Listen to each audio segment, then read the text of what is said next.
is a sad day for Canada, and it's the government's responsibility. And it's a historic day for Canada. This is the first time in more than 60 years that we've failed to secure a seat on an institution that this country helped found.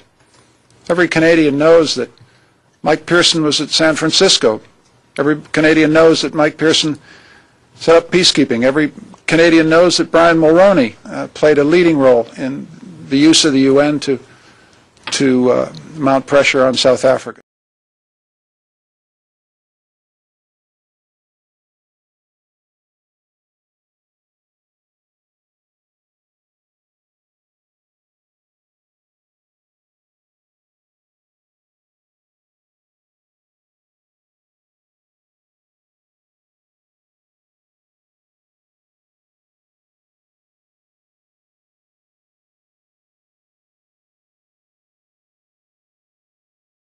So there's been a bilateral, bipartisan approach to our membership on the UN, and it's been the center of Canada's international engagement. So it's a disappointing day, and Canada will have to renew its efforts to secure membership. And it's part of a general pattern of disappointing results for Canada on the international stage. A 72-hour photo op that did not yield substantive results and cost Canadians $1.3 billion. Failure to achieve any participation or any results at Copenhagen, a neglect of the Chinese relationship over 4 years that has left the Chinese baffled about Canadian intentions in respect of China. You put this all together, and this is a pretty depressing story about the government's performance on foreign policy.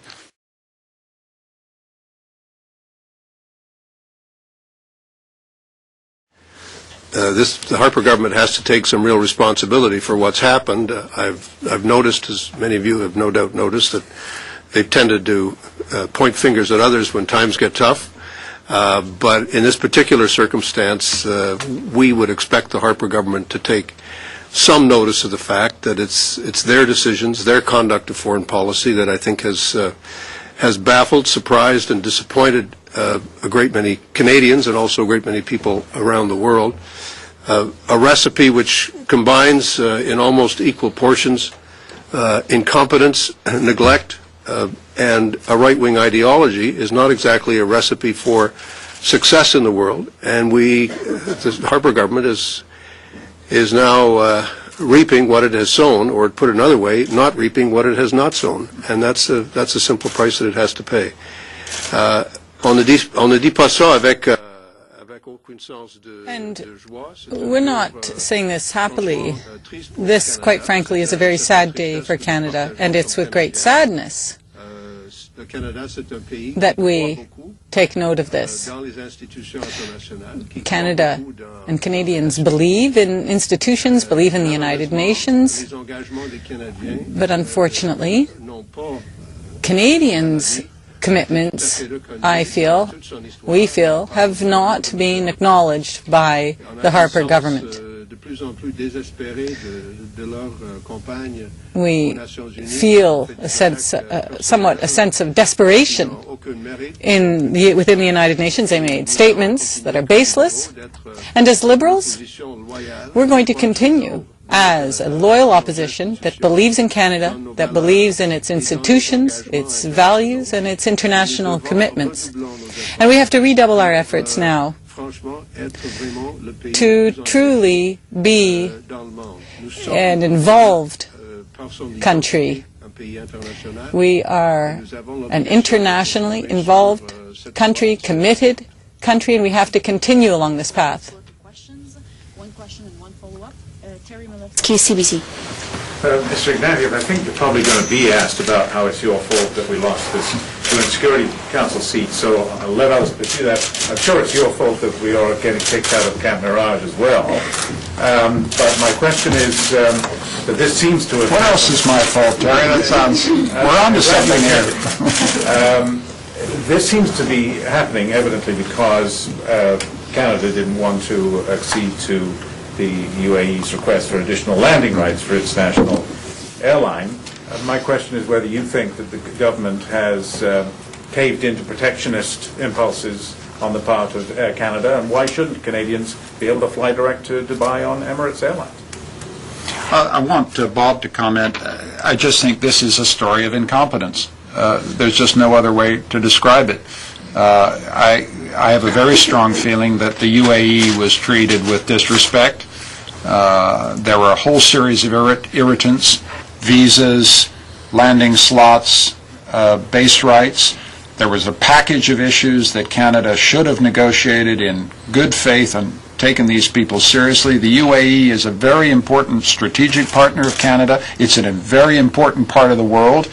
And for a variety of reasons that come down to incompetence, the government didn't take them seriously, and we had the absurd spectacle of the Minister of Defense and the Chief of Defense Staff being denied access to their airspace. Another bad day for Canada, but Bob may want to add something. Just to say that, the UAE is a tiny country which plays a tremendously important role in the region, and Dubai and Abu Dhabi, which are both major cities and principalities in the Emirates, play a very key role as transport hubs and as economic hubs in the entire region for 3 continents. So, and they have $850 billion in the bank in their sovereign wealth fund.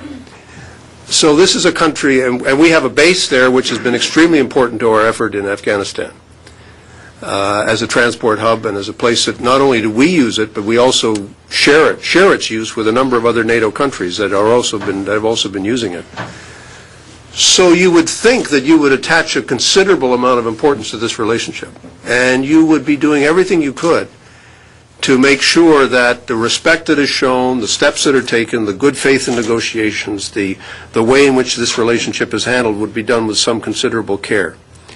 When I was in the UAE last year, I found a great deal of concern about Canada. I found a great deal of questioning, saying, "Oh, how important is this relationship really for our country?" And there are ways in which you get signals from countries as to how they're feeling about how they're being treated. I don't think it's a simple question of a trade-off of one thing for the other. I think, in fact, it's a series of things and a set of relationships and a set of negotiations that, frankly, have been handled in a way that can only be described as strange. The final offer that was made by Canada was, in fact, could be argued as worse than the current arrangement. Well, if I can follow up, even if it was only part of the price to be paid, should that price, that particular price, allowing additional landing rights, daily flights from Toronto to be followed by flights from Calgary and Vancouver for Emirates Airlines, was that part of the price one that should have been paid? Well, I would put it another way. Is it beyond the imagination of countries and that are assumed to support the values of open skies, which Canada has adapted and adopted as its policy for a long time? Is it beyond the imagination of 2 countries to find an agreement that is mutually beneficial? And in my view, it should not be impossible to do so. And the fact that the Harper government has completely bungled this relationship is just another sign of how far off base they are. Raymond Fillon, TVA. Just to follow up on Mr. Cannon's comment, it's felt that you must share in this failure. Well, listen, the Government of Canada is the Government of Canada, and it is their responsibility to win or lose that bid or a vote. So any other statement isn't serious. Do you think a message has been sent in that vote to Canada? I hope it's a message.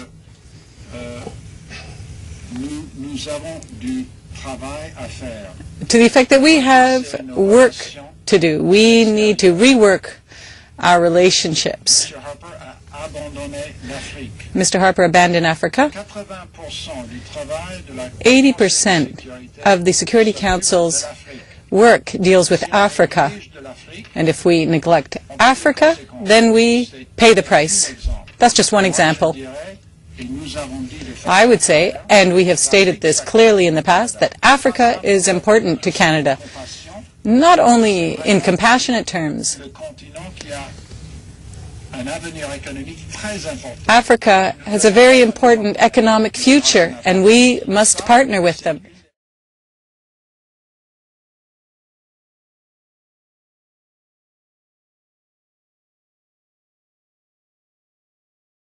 Mr. Harper has not understood that, and that is one of the reasons, in my opinion, that he has suffered the consequences. But that would only be one lesson I would draw from this.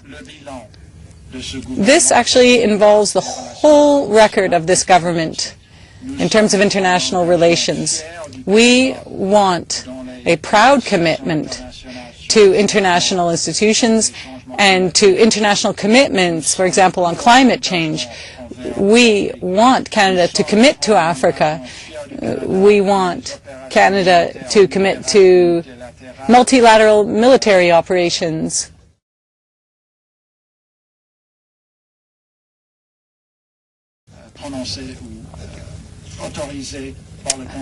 That have been authorized by the UN Security Council. And we believe that this government has neglected its UN relations and has just been doing catch-up, but it's too late, and they've paid the price. Now, it's up to them to take responsibility. Juliette O'Neill, Post Media News.